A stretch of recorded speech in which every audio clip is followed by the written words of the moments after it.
वारकऱ्यांची चंद्रभागेच्या तीरी स्नानासाठी गर्दी झाली आहे। उद्या होणाऱ्या आषाढी वारी सोहळ्यासाठी वारकऱ्यांमध्ये उत्साह आहे। चंद्रभागेच्या नदीकाठी एनडीआरएफच्या टीम देखील तैनात करण्यात आल्या आहेत।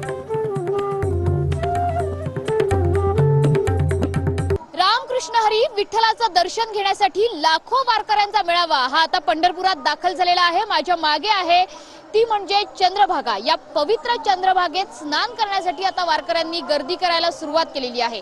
कारण चंद्रभागेत स्नान केल्यानंतरच आता विठ्ठलाच्या दर्शनाला हे सगळे लाखो भाविक, हे सगळे लाखो वारकरी निघणार आहेत।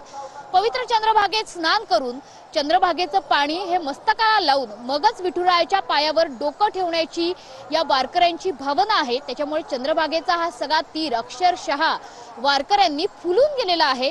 चंद्रभागेमध्ये एनडीआरएफच्या बोटी तैनात करण्यात आलेल्या आहेत। जसं आपण बघतो आहोत की सध्या सुद्धा जे वारकरी या चंद्रभागेत स्नान करायला जात आहेत त्या वारकऱ्यांवर लक्ष ठेवण्याचं काम प्रशासन करतच आहे। मात्र त्यासोबतच एनडीआरएफची टीम या सुद्धा चंद्रभागेमध्ये तैनात करण्यात आल्या आहेत। विशेष बोटींची नियुक्ती करण्यात आलेली आहे। त्यासोबतच स्थानिकांची मदत सुद्धा मोठ्या संख्येने या ठिकाणी घेतली जाते।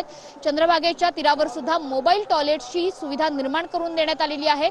चंद्रभागेमध्ये स्नान केल्यानंतर कुणीही त्या ठिकाणी निर्माल्य सोडू नये, कपडे सोडू नयेत याकरता वारंवार प्रशासनाकडून सूचना दिल्या जात आहेत। त्याकरता एक वेगळे कलश या चंद्रभागेच्या तीरावरती ठेवण्यात आलेले आहेत। त्याच्यामुळे वारकऱ्यांना सुद्धा हेच आवाहन आहे की महाराष्ट्र शासनाने घोषित केलेल्या नमामि चंद्रभागा या उपक्रमाला त्यांनी सहाय्य करावं।